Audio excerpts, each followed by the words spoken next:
No, because like your voice is always so like, hey guys. So today I just wanted to talk about being a woman and how amazing that is. And then I'm out here all high pitched and stuff like, hey guys. Hello, everyone, and welcome back to the Everything and Anything podcast with Sarah. Today, we have a special episode. I'm joined with my friend Rida. Rida, say hi. Hello. We are going to do an episode on living alone. Rida lives alone currently. She moved from Ontario to British Columbia. So she's going to give us her insights on the journey. Do you want to introduce yourself? Yeah, my name's Rida. I moved just like Sarah from Ontario to a different place. We actually moved around like the same time. And I moved to BC after my undergrad to do my master's in child health. But yeah, it was a big move. All right, so we have some questions prepared. Are you ready? Okay, I'm kind of nervous. No worries, we're nervous. We're all family here. All right, first question. What was the transition like to living alone after living with your family all your life? Good question. I think it was definitely like a really big transition because I was going from never having moved out of the house, even in undergrad or anything, and like I went to Queen Pasture, which is really close to my house. So it was like I was living at home. All my high school friends were always constant. It's like everything was always constant in my life. And so I feel like that transition was a really big jump for me because it's like all that constancy that you have for so many years. It's like I lived in the same place for so long. It all just kind of goes away. It's kind of like you're starting brand new. You're learning how to balance your friendships. You're learning how to like learn to be on your own and like be okay with being alone and navigating that. It comes with ups and downs. I think it is a really good opportunity, and I'm really, alhamdulillah, very grateful for the opportunity that I was able to come live alone. But I think it definitely came with a lot of bumps in the road from being so far away from my family and like having FOMO all the time from being away from all the big moments like birthdays or like people getting married back home and like my best friends having like big moments. But also at the same time, you learn to find your place where you move. And like that can also be a very beautiful thing because you start to find home in a new city. Wow, that was a really good answer. Damn. Thanks. You pretty much, we just end it here? I think, wait, let's take it back to before you moved. Because, like, for you, it was, all happened, like, very fast, too. Oh, yeah. And so everything was kind of, like, rushed as well. Yeah. What was that experience like? Basically, before I moved, I was so lost in life, and you witnessed all of that, too, because we spent, like, every single day together. I was, like, finishing my undergrad, and I felt so lost, and it was, like, already May, and I like didn't really know what I wanted to do next. Like I was like, do I want to do a master's? Do I want to do research? I couldn't really find anything at Mac or anywhere that I was really like finding my heart in. And I felt like everyone around me was like moving on. Everyone was like going to professional school, everyone was graduating, and it's like we're graduating, time is moving so fast and I have no idea what to do. Everything falls in place, you trust all this plan. But it was May, and I emailed this professor that I really was interested in. Literally within a day or a week, she was like, "Okay, great, come to Vancouver." She was at UBC. Program was really, it was such a good opportunity. I was like, okay, like this is such a big move, and it's already May, and the program starts in September, so this is happening right now. And even though it was so difficult, I just felt like it was like I had a gut feeling that's like what I needed to do because I felt like if I stayed in the same place, I wasn't going to move forward. And I was like, okay, you know what? Like, why not? It's a master's. It's not like it's like that long. And so literally I found out in May that I was going to do this, and then by August I was here. I think it was like so hectic trying to like spend time with like everybody while also planning and like trying to find an apartment, and it was like an experience I've never had before. But it's crazy how those things work out when you just like make the first step and then everything like falls into place after that. Yeah. It's like in August, when I moved, I was like, this is crazy because 4 months ago, I had no idea where I was going to be. And like, who knew that I was going to be in Vancouver, like right now? Yeah. And so that was like really surreal. You never know where life's going to take you. Like, it also goes to show that sometimes it's like you just have to trust the process. You have to trust the plan. And like, there's always something that's meant for you out there, even if it feels like you can't see it right now, like there's always something there. You would have never imagined, let's say, in January of that year, Yeah. that that's what would happen Yeah. in literally like 8 months' time. Undergrad before you graduate is just such a transitional period for so many Yeah. people. I feel like most people don't really know what they're doing. Yeah. Because we're Because also kids. Like, yeah, exactly. Everyone's just like a kid adult. yeah. And so you don't really know sometimes like what the next steps are. And also because everyone at that point is at such a different timeline and Oh like my gosh, phase. yeah. You don't know if you should be like, you can't really look out to your friends because they're also doing different things. Can't really just go off of what they're doing because they're doing what's in their Yeah. career path and stuff. But then Yeah. you have a different career path and you're like, oh, what am I supposed to do? Yeah. And especially if you don't have like anyone that's gone through that before, it's like really hard. Literally everyone in their 20s is in such a different phase of life. It's like some people are, like mashallah, they're getting married and like they're, doing the family aspect of their life. And some people are still in school and some people Yeah. are, working and just trying to find stability. And so it's like so different. But it's really hard sometimes because it's like you're trying to compare yourself to people, but you can't. It also doesn't make sense to. It doesn't. Yeah. And so I feel like it's hard because like all through like high school and like undergrad, it's like, okay, you're all on the same road and all of a sudden everyone diverges. Yeah. And it's like really hard to get used to that too. Going on to Vancouver, what was your first impression of Vancouver when you moved here? Oh my gosh, well, right off the plane, to be honest, I was so optimistic. I was like, the air is fresher. Like, I was like, wow. Guys, by the way, like I'm here right now, so that's why we're doing this. But I've been in Vancouver for a week and the air is so fresh. Like I don't think my lungs have ever gotten this much oxygen. It's all the trees. It's like the mountains. Somehow the mountains are also giving me oxygen. I don't know if there's science behind that. But the air here is just so fresh. Yeah, like you can smell the ocean. Like maybe I'm being dramatic. No, you literally can though. Oh my gosh. Anyways, go on. But yeah, honestly, like I feel like, listen, like I know everyone has like opinions about where they live, and people in Vancouver have their opinions about Vancouver. But for me, and like I'm just so grateful every single day that I'm able to be here because like it is just such a different place than Ontario. And I love Ontario. It's my home. First of all, I was like, okay, this is an amazing place. Like, wow, there's mountains everywhere. I came to like find an apartment for the first time when me and my dad like took a trip here to find an apartment because I had no idea what Vancouver was like. And that was like such a great experience. I was so excited. I was hyped. I was like, I can't believe I get to live here. And then I moved and it was still amazing. But I think like at the same time, I felt like so kind of shut inside because I'm so used to being surrounded by so many people. And so when I came here for the first time, I was like, oh my gosh, I have like no friends. And it's really hard to do that in a city after you've graduated. Overall, I love it here. I think it's also really interesting to navigate a city because it's like the city life and nature life here, but also navigating like how to be safe on your own in a city like this. It's like it really gives you some confidence, you know what I mean? But I love Vancouver. Cost of living, crazy high.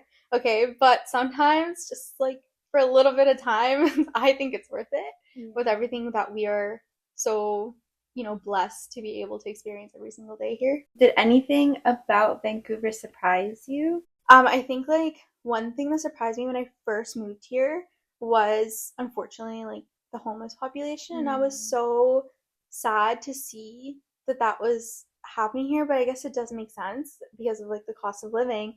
I remember I was just so, because we come from a very suburban area, and I know every city has its like issues and things, but I really quickly learned like how there is such a big population for that. Like, I realized a lot of the people here are just like very desensitized to it sometimes, which is so sad, but because it's like everywhere. They try a lot to have shelters and, have a lot of community services for people here. All right, next question. What do you enjoy the most about your independence? Like I never really realized it until, I see the dichotomy when I go back. And I think like didn't realize before, but I now really enjoy being alone, kind of.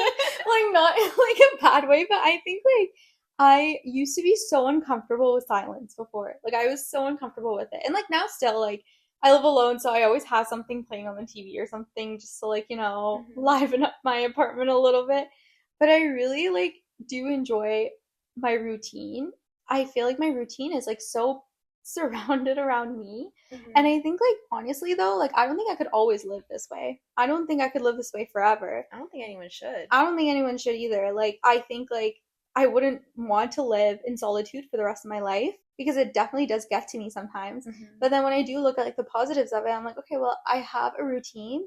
The only person right now that matters in that is me, right? Mhm. But I don't think that's always a good thing, to be honest. I Mhm. think you always like there's always something missing. You actually realize that like you miss revolving your life around your family and Exactly. your friends. And I feel like sometimes when we're so busy and life is so hectic, we forget what those things are. Mhm. So, Going off of that, then, for your long distance relationships with your family and your friends, because there's obviously still a sense of like responsibility that you have with family and friends, like obviously maintaining those yeah. ties and upholding those relationships. How did those kind of play out within the past like year and a half? Things happen that you don't even expect with like your friendships. I think in terms of family, you realize like, okay, just touching on family itself, I think like I've always like prioritized like talking to my family. And I think Mm-hmm. it is like really important to do that when you're living alone because it's like you have so much FOMO already. It's like you're already like missing out on like important moments and sometimes it can be so sad, especially on like Mother's and Father's Day or like Mm-hmm. in, people's birthdays. And like now that I'm like far away and I'm the one who can't, obviously you can do things. I think it's still important to, do as much as you can. Like I send my mom flowers and stuff like that. But I think it's like this level of like disconnect sometimes that can like Mm-hmm. be, sad sometimes. Or like even on Eid, I feel like that was like something Mm-hmm. like really hard.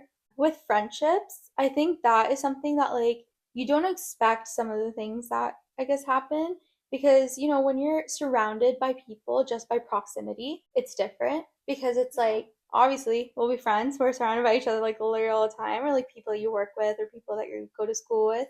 But then when you go away, you really realize like it takes a lot of effort to maintain friendships and relationships and I think it's important for you to put in that effort, but also like see you really realize like who would put in that effort for you too. Mm-hmm. And I don't think that's a bad thing. I think it's a good thing because it really shows you like what friendships are worth putting so much effort into, right? Mm-hmm. So that can be a kind of hard. I think that was a hard transition for me at first is like but I think also I'm really grateful for those friendships that like I have now. Both sides put so much effort into and like you really know that that person would like no matter where you go in the world or what happens, like they'll be there for you. Do you think that because obviously with family, when you're living with them, you kind of experience like their day to day Yeah. on obviously a daily basis, and then when you go away, you're like you don't really see what they're doing day to day. Yeah. And with family, obviously every person in your family you have a different relationship with too, right? So Yeah. there's that as well. And then but whereas with friends, you don't really experience their day to day in that same way that you do Yeah. with family. So I feel like it's, I want to say, easier to maintain that, like the Yeah, friendship yeah. part. Would you agree? I think for me, I think it's like really easy for me to keep up those relationships with friends. I understand what you mean. Like it's like we see our friends occasionally anyway, so sometimes it is easier to have like occasional phone calls and things. But I also think because friends are so occasional, if it gets too spread apart, when I first moved, sometimes I was like I'm so far away and all my friends, they're all still going to be there. Am I going to be out of sight, out of mind kind of thing? Mm. Yeah, I feel like for me, like keeping my family relationship was like easier because I Mm-hmm. knew that like those relationships, like even if we go a day or like two without talking, like I don't know, I still want to keep up with my family and I know they'll always be there. You know what I Yeah, mean? of course. What are the financial realities of living alone in an expensive city, especially like Vancouver? Yeah, I won't lie to you. It'd be rough sometimes. Like especially as I think like this is also part of a greater conversation of academia and they pay you stipends and like realistically those stipends should be covering our cost of living. However, it's barely enough in the city to try to get by with rent and groceries and everything. I think the really big thing in Vancouver is housing. And when I first moved, it was like deciding between getting a place with a roommate or a place by myself. And at the end, I just like, with like the prices of everything, it's like it was like almost the same price to live with a roommate in some places. And so I luckily found an apartment that was like, it's like so high in Ontario, but here it's like, oh my God, what is steal for a one bed, you know? And so I decided to live on my own because it was less scary to live on my own than to live with a random person that I met, because I feel like I didn't vibe check with anybody that I met before I moved. And so, yeah, but I feel like it definitely is more economical sometimes to live with other people if you're able to. But I think like as a grad student, it can just be really hard because you don't have time to get a job. Like you don't have time for that. And so you hope that your stipend and your scholarships that you get will be able to cover everything, and sometimes they do. But then sometimes it's like you're in a rough spot, and so I feel like it really like comes and goes. But I think it is something that, you have to be prepared for when you move out on your own, is like trying to plan for those things and plan for really rough times. And also at the same time, you're trying to live your life. You're trying to live your 20s and you're trying to like, have a good time and like live your life to the fullest. I know the wages here are a little bit higher compared to other places because of the cost of living, but at the same time, you look at the housing crisis and it's just like really rough out there in terms of rent and everything. All right, we can wrap it up here. I'm going to ask you one last question. What would you tell your past self on day one of moving to Vancouver, or before you moved to Vancouver? What advice would you give to your past self? The person you are today is not who you're gonna be a year from now. like you, like the people are gonna change. Your normal is going to change. Your routine is gonna change. And it's gonna take time, but it's all gonna fall into place. And I feel like your life is like always going to be changing from now for a little while, and that's okay. I think it's like important to just be resilient to change. So I was thinking as well, you were talking with your friend yesterday how like you have like rough times, but like you don't even remember what those rough times were. And I like wanted to say, but I was just like, kind of quiet because it was just you two talking about your memories. But I was like, damn, like that's so true. Like you kind of just go through it sometimes, but then after a couple of months, you're like, what was I even upset about? That's so true. It's like, like you feel like what's happening to you right now is the worst thing in the world. You're like, this is the worst case scenario that could have ever happened. But then a year later, you're like, oh, like it's fine. Like we You got have no through it. recollection of that day. It was so lovely having you on the podcast. Our first official in-person guest. Thank you so much. I feel great. I'm such a big fan of this podcast. I just love it so much. So I'm so excited to be on it. But yeah, thanks so much for having me. You're welcome. I hope people take something away from this, because I can say that I have definitely watched her grow so much in this time. So she definitely has some gems to throw at us. So it was very, very useful, even for me. I learned some stuff. Thanks so much. Yeah. I feel like it's been a great year, a huge year, but yeah. Yeah. All right. Well, we'll catch you next time. Bye. See y'all later. See you later, alligator.